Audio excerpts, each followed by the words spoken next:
बिंदियापुर नामक एक छोटे से गांव में रघु नाम का आलसी आदमी अपनी पत्नी कमला के साथ रहता था।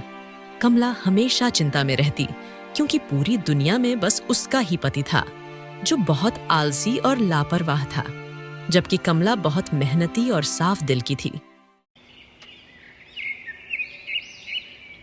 हर रोज का यही हाल है। मैं सवेरे उठकर सब काम कर लूं और इन्हें तो कोई फिक्र ही नहीं, पति है या कोई मेहमान। भीतर से खर्राटे की आवाज आती है। वहाँ चारपाई पर रघु आलसी गंदे कपड़े पहने नशे में धुत सा सोया हुआ था। रघु, उठिए, सूरज सिर पर आ गया है, कम से कम खेत ही देख आइए। ओह कमला, तुम क्यों इतनी जल्दी परेशान हो जाती हो? खेत भागा थोड़ी जा रहा है। खेत नहीं भाग रहा, पर कर्ज बढ़ता जा रहा है। 2 महीने से बीज का पैसा नहीं चुकाया आपने। दुकानदार रोज पूछता है। सब ठीक हो जाएगा, चिंता क्यों करती हो इतना? चलो जरा चाय तो बनाओ पहले। कमला नजरों में नाराजगी और पीड़ा लेकर बाहर निकल जाती है। बाहर गांव की चाय की दुकान कुछ आदमी बैठे हुक्का पी रहे थे। रघु उनके पास जाता है। अरे रघु भैया, क्या बात है? आज फिर घर से भागकर चाय की दुकान पर आए हो? क्या करूं? घर में बीवी का भाषण सुनने से अच्छा है कि हुक्के की एक कश ले लूं। पर भैया, सुना है कि बीज का उधार बहुत हो गया है और खेत भी सूखे पड़े हैं। अरे भाई चिंता मत करो, बस भगवान का नाम लो, सब ठीक हो जाएगा। किस्मत से लड़ने वाला मैं कौन होता हूँ? सभी हंस रहे थे, पर एक बूढ़ा दुकानदार ध्यान से सुन रहा था। रात का समय, घर में दिया जल रहा था। कमला खाना परोस रही थी। रघु, मैंने सोचा है कि मैं मजदूरी करने जाऊंगी। इससे बच्चों के लिए थोड़ा दूध दाल तो आ जाएगा। क्या मेरी बीवी खेतों में काम करेगी? समाज क्या कहेगा? समाज भूखा पेट नहीं देखता रघु, बच्चे भूख से रोते हैं और आप तो दिन भर दुकान पर बैठे रहते हो। अब मैं और नहीं देख सकती। रघु थोड़ी देर चुप रहता है, फिर बिना कुछ बोले खाना खाने लगता है। कमरे में बच्चे सो रहे थे। कमला एक पुराने कपड़े से उनका मुंह ढक देती है। क्या यही जीवन है? एक पत्नी होने का मतलब क्या सिर्फ सहना है? मैं रघु को बदल नहीं सकती, पर शायद मैं खुद को मजबूत कर सकती हूँ। अगली सुबह कमला जल्दी उठकर खाना बनाती है। बच्चे अब भी सो रहे थे। वो एक पोटली बांधती है और धीरे से दरवाजा से बाहर निकलती है। आज से जिंदगी बदलनी होगी। दूसरों के भरोसे बैठी रही तो भूख और आंसू ही मिलेंगे। वह गांव के बाहर खेतों की ओर बढ़ती है। गांव के समीप का खेत। कुछ महिलाएं पहले से ही काम कर रही थीं। कमला शर्माते हुए एक बुजुर्ग महिला के पास जाती है। चाची, प्रणाम। मैं भी आप लोगों के साथ काम करना चाहती हूँ। अरे कमला बिटिया, तू तो घर बैठने वाली थी, अब क्या हुआ? घर बैठने से चूल्हा नहीं जलता चाची, बच्चों का पेट भरना है। बहुत अच्छा किया, कोई काम छोटा नहीं होता। आज से हमारे साथ खेत पर तू भी काम करेगी। सभी औरतें मुस्कुराती हैं और कमला के हौसले की सराहना करती हैं। दोपहर का समय, घर में रघु उठता है। चारों ओर सन्नाटा था। वह बाहर आकर इधर उधर देखता है। कमला, ओ कमला, कहाँ गई? बच्चे भी उठ चुके थे और अपनी माँ को ढूंढ रहे थे। बाबा, माई कहाँ है? मुझे क्या पता, पूछता हूँ बाहर जाकर। रघु बरबराता है और पास की दुकान की ओर निकलता है। गांव की चाय की दुकान पर रघु बैठा था। पास में लोग धीरे धीरे बातें कर रहे थे। अरे रघु भैया, आज तो कमला भाभी ने सबको चौंका दिया। क्या मतलब? अरे खेत पर मजदूरी करने गई है, सुबह से पसीना बहा रही है और तू यहाँ बैठा हुक्का पी रहा है। क्या मेरी बीवी मजदूरी करने गई है? ये तो मेरी बेइज्जती करवाएगी। बेइज्जती तब होती है रघु, जब मर्द अपने कर्तव्य को भूलकर औरत पर बोझ डालता है। कमला तो घर को बचा रही है, लेकिन अगर तू ठीक से काम करता तो उसे मजदूरी करने की नौबत ना आती। रघु निरुत्तर हो जाता है और चुपचाप बैठा रहता है। शाम का समय, कमला थकी हुई हाथ में मजदूरी की पहली कमाई लेकर घर लौटती है। बच्चे दौड़कर उसके पास जाते हैं। वो मुस्कुराकर पोटली खोलती है, जिसमें थोड़ी दाल, चावल और गुड़ था। तो माँ, आज तो खाना अच्छा बनेगा। हाँ बिटिया, आज माँ ने खुद कमाया है तुम्हारे लिए। उसी समय रघु दरवाजे पर खड़ा होता है।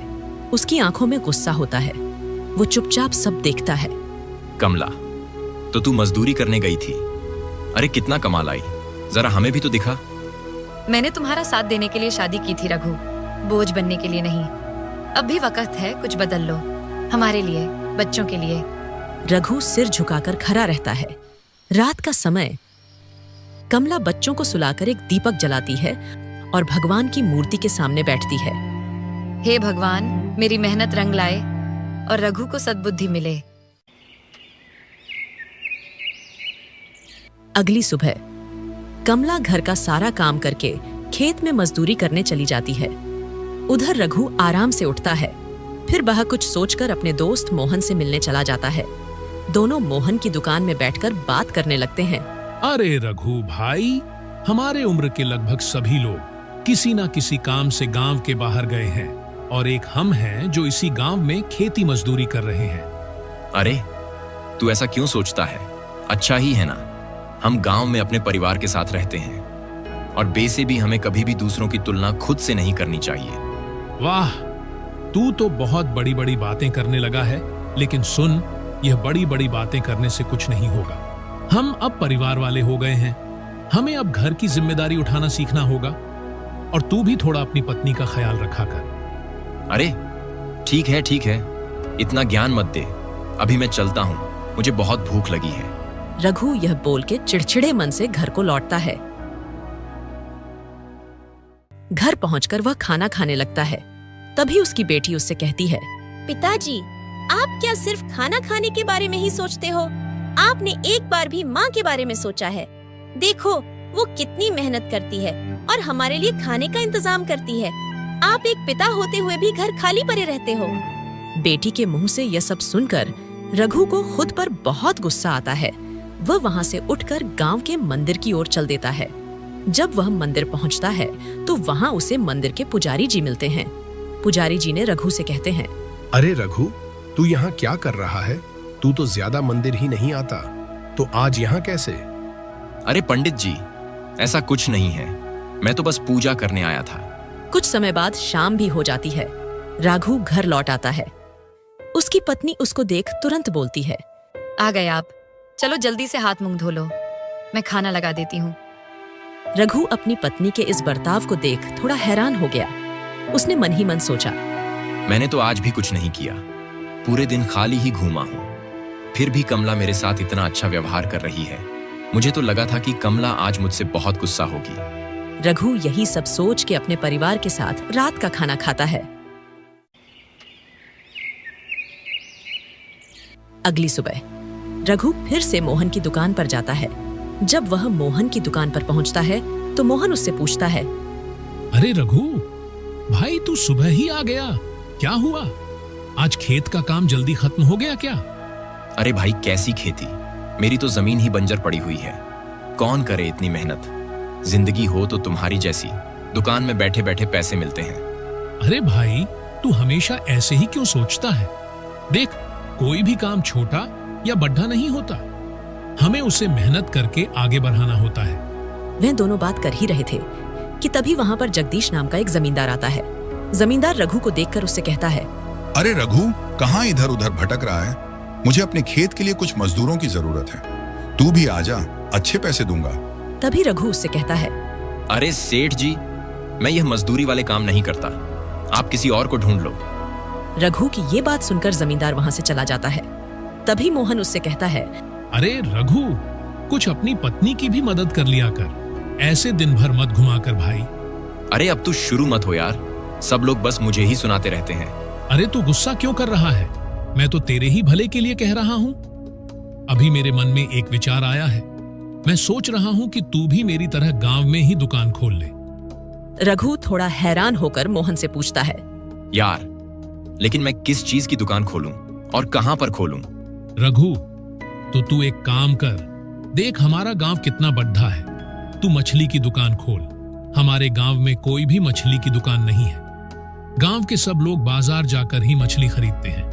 और तू जगह की चिंता मत कर, मैं अपने चाचा से कहकर तुझे गांव में एक अच्छी सी जगह पर दुकान दिलवा दूंगा, लेकिन हाँ, दुकान का किराया हर महीने समय पर देना होगा। ठीक है, मुझे मंजूर है। कुछ दिनों में रघु इधर उधर से कुछ पैसे जुटाकर और नदी से कुछ मछलियां पकड़कर अपनी दुकान खोल लेता है। लेकिन रघु अब भी दुकानदारी में कच्चा था। उसे तो अपने ग्राहकों के साथ ठीक से व्यवहार भी नहीं करना आता था। एक दिन गोपाल नाम का एक व्यक्ति उसकी दुकान में आया। अरे रघु, मुझे कुछ मछलियां चाहिए थी, तो कुछ अच्छी सी मछलियां निकाल दे मुझे। लेकिन यह तो बता, मछलियां कितने रुपए किलो हैं? अरे चाचा, क्या दाम के बारे में पूछते हो? गांव के लोगों से क्या ज्यादा पैसे लूंगा? आपको सिर्फ 300 रुपए किलो के भाव में दे दूंगा। अरे अरे, पागल हो गया है? इतना दाम किस बात का भाई? बाजार में तो सिर्फ 100 रुपए किलो मिलती है। तू तो यहाँ गांव वालों को लूट रहा है रे। अरे ओ चाचा, लेना है तो लो, वरना निकल लो। यह लूटने की बात मत करो, ठीक है? हाँ हाँ, जा रहा हूँ। वैसे भी कौन तेरी दुकान से मछली खरीदेगा? गोपाल रघु की कड़वी बातें सुन के वहां से चला जाता है। रघु के ऐसे रूखे व्यवहार की वजह से गांव के लोगों ने उसकी दुकान से मछली खरीदने आना बंद कर दिया था। कुछ दिनों बाद दुकान का किराया ना भरने की वजह से उसकी दुकान बंद हो गई। उसने गांव के कई लोगों से उधार भी ले रखा था। गांव के लोग उससे बार बार उधारी के पैसे मांगने आते थे और उसको धमकी भी दे जाते थे। अबे ओ रघु, हरामखोर कब देगा हमारे पैसे? पैसे दे, नहीं तो तेरा ऐसा हल करूंगा कि तुझे कोई पहचान भी नहीं पाएगा। देख रघु, बहुत हो गया तेरा। सीधे सीधे हमारे पैसे वापस कर, नहीं तो तुझे बहुत पीटेंगे। भाई इतना गुस्सा मत करो, मैं आज ही तुम लोगों का पैसा वापस कर दूंगा। ठीक है, आज शाम तक पैसे मिल जाने चाहिए, नहीं तो तेरा बुरा हाल कर देंगे। रघु उन लोगों की बात से बहुत डर जाता है। उसके मन में एक ख्याल आता है। रात का समय, रघु चुपके से अपनी पत्नी के गहने चुराकर सुनार के पास गिरवी रखने जाता है। श्यामू चाचा, क्या आप ये गहने रख के मुझे कुछ पैसे दे सकते हैं? मुझे पैसों की बहुत जरूरत है। ठीक है, पर समय पर इसे छूटा लेना। सुनार से पैसे लेकर रघु सुबह को अपना सारा उधार चुकता कर देता है। ये लो तुम लोगों के पैसे, अब दोबारा पैसे मांगने मत आना। हाँ हाँ, हमें भी कोई शौक नहीं है तुझसे पैसे मांगने का। हम तो अपने उधार के पैसे मांग रहे थे। ऐसे ही कुछ दिन बीत जाते हैं। एक दिन जब रघु की पत्नी अपनी अलमारी देखती है तो उसे अपने गहने नहीं मिलते हैं। गहने नहीं मिलने पर वह बहुत परेशान हो जाती है, लेकिन उसके दिमाग में रघु पर शक बैठ जाता है। तभी रघु गांव से घूमता हुआ घर आता है। इसके बाद कमला उससे पूछती है, रघु, तुम सच सच बताओ, क्या तुमने ही मेरी अलमारी से गहने लिए हैं? अपनी पत्नी से ये सुनने के बाद रघु कुछ भी नहीं छुपाता। वह अपनी पत्नी को सब कुछ बता देता है। रघु के मुंह से यह सब सुनने के बाद कमला उससे कहती है, अरे आपका कैसा दिल है, अब आप अपने ही घर में चोरी करने लगे। क्या आपके माता पिता ने आपको यही सिखाया था? अरे देखो मुझे, मैं दिन रात मेहनत करके हमारा घर चला रही हूँ। अब मैं आपको क्या ही कोशूं। मेरा ही भाग्य खराब था जो भगवान ने मुझे ऐसा पति दिया। अपनी पत्नी के मुंह से यह सब सुनने के बाद रघु गुस्से में घर से निकल जाता है और जाकर मोहन की दुकान में बैठता है।